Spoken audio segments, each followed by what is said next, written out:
Hej! Nogen hjemme? Nå. Oh, Stanley, is that you? Ja. Hold on, sweetie. Sorry to keep you waiting. Ja. I'm just pulling the bread out of the oven.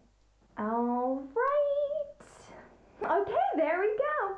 All right, now, I want you to come in and tell me all about your day. Gotcha. Oh, come on. Did you actually think you had a loving wife who'd want to commit their life to you? I'm trying to make a point here, Stanley. I'm trying to get you to see something. Come inside. Let me show you what's really going on here. Det er... Husnummeret er samme nummer, der står på vores dør. Goddag.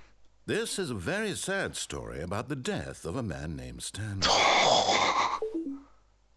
Good morning, employee. Just sit on your keyboard.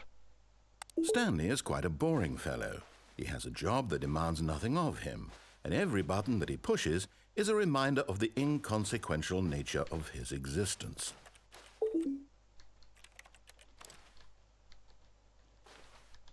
Fire, 5, 6, 7, 8, 1, 5, 8, 9, 10, Q, P, K, mellemrum. You can't jump. Psst. 9.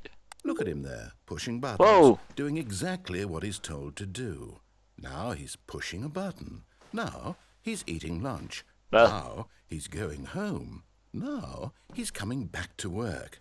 One might even feel sorry for him, except that he's chosen this life. L. But in his mind, he can go on fantastic adventures. From behind his desk, Stanley dreamed of wild expeditions into the unknown, fantastic discoveries of new lands. It was wonderful, and each day that he returned to work was a reminder that none of it would ever happen to him.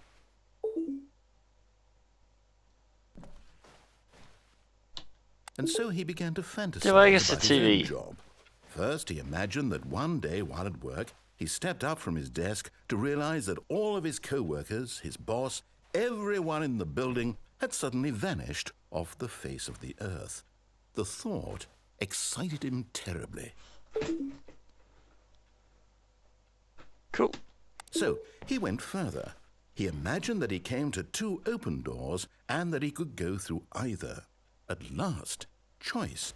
It barely even mattered what lay behind each door. The mere thought that his decisions would mean something was almost too wonderful to behold. Prepare dinner. As he wandered through this fantasy world, he began to fill it with many possible paths and destinations.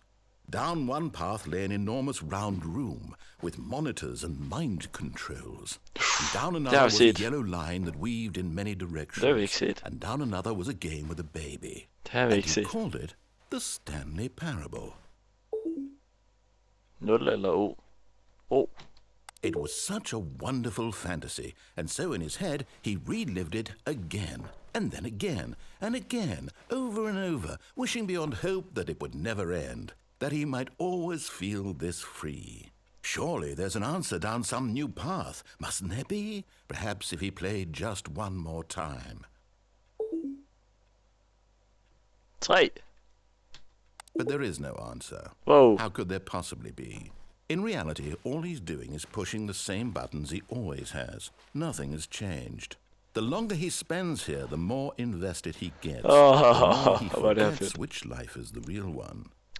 Hvis vi skal bemærke på, hvordan at vores startkontor ser ud, nu er alle møblerne præcis som de er der. Så hvis jeg trykker R nu, så bliver væggen sikkert skiftet eller noget.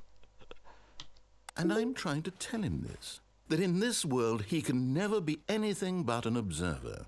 That as long as he remains here, he's slowly killing himself. But he won't listen to me. He won't stop. Here, watch this. Stanley, the next time the screen asks you to push a button, do not do it. Okay, jeg trykker. You see? Can he just not hear me? Se. How can I tell him in a way that he'll understand that every second he remains here, he's electing to kill himself? How can I get him to see what I see? How can I make him look at himself? Åbn døren.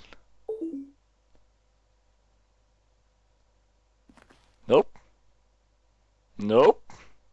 Gør det ikke. Nope. Nope. No. Nej. Nej. Gør det ikke.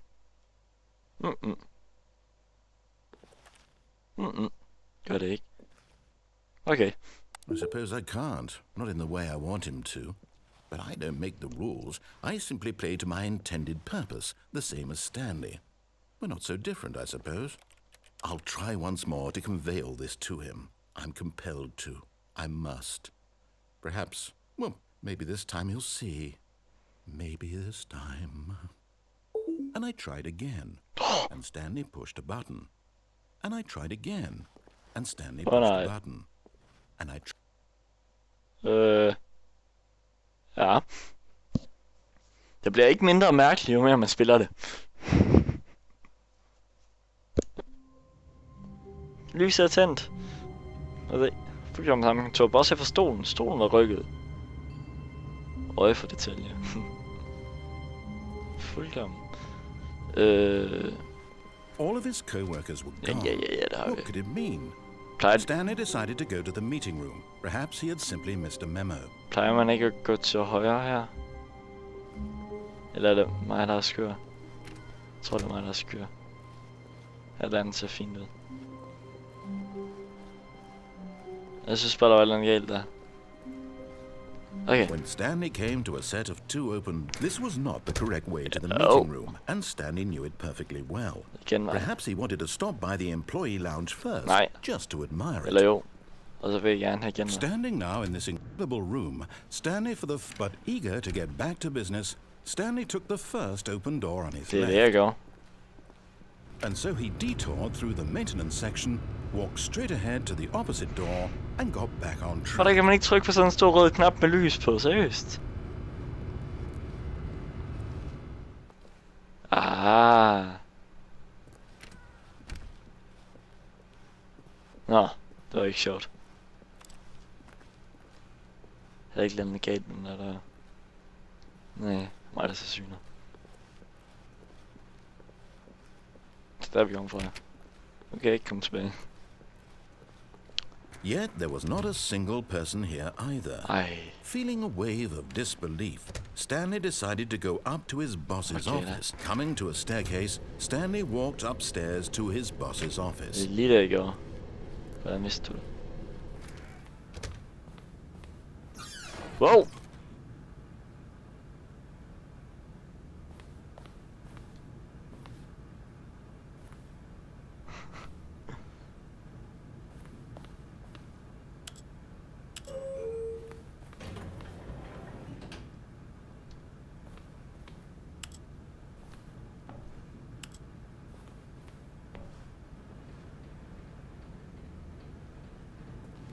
Opad.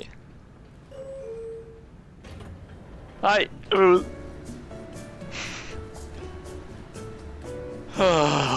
Det er noget galt. Er der nogen, der visker?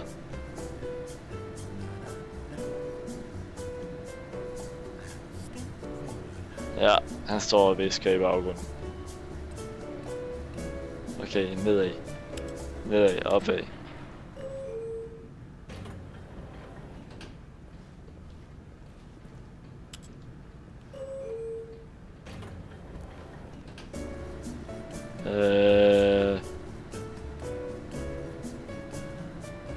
Jeg tror, vi holder stille.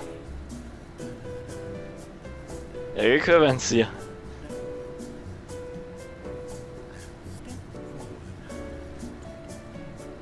Hvad siger han?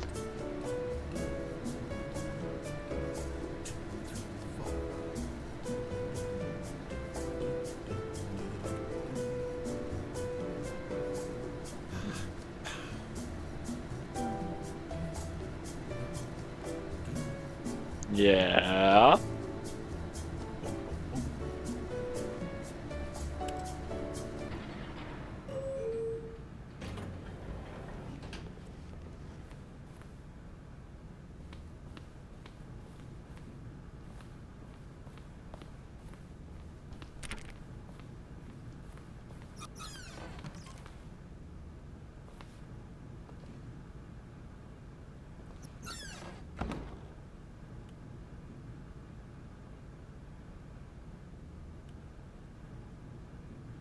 Det her er meget mærkeligt. Jeg skal ved med, at det ikke er samme rum, hvis jeg åbner døren. Okay.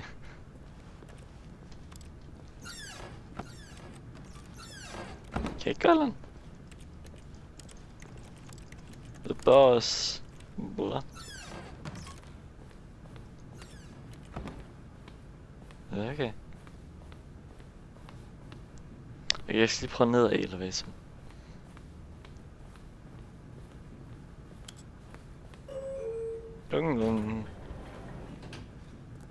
Hvis vi skal opad. Vi bakker den. Nej.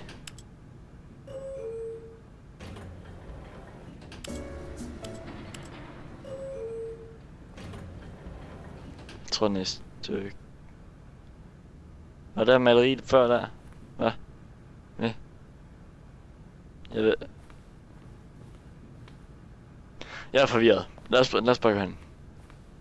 Stepping into his manager's office, Stanley was once again stunned to discover not an indication of any human life. What could it mean? Stanley wondered aloud to nobody.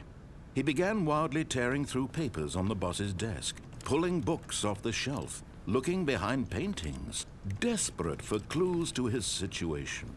But his attention was caught by a keypad behind the boss's desk. What could its purpose be?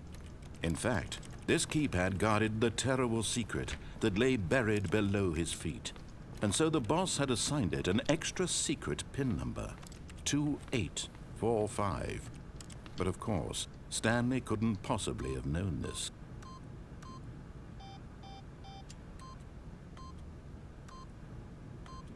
Stanley simply began entering random codes into the keypad, knowing full well the sheer statistical unlikelihood that this would ever result in a correct combination. If he knew that the combo was 2845, it would be another story entirely. But no. This is yet incredibly, by simply pushing random buttons on the keypad, Stanley happened to input the correct code by sheer luck. Amazing. He stepped into the newly opened passageway.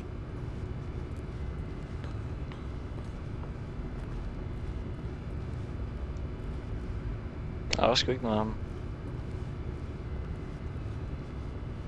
Det er snyd.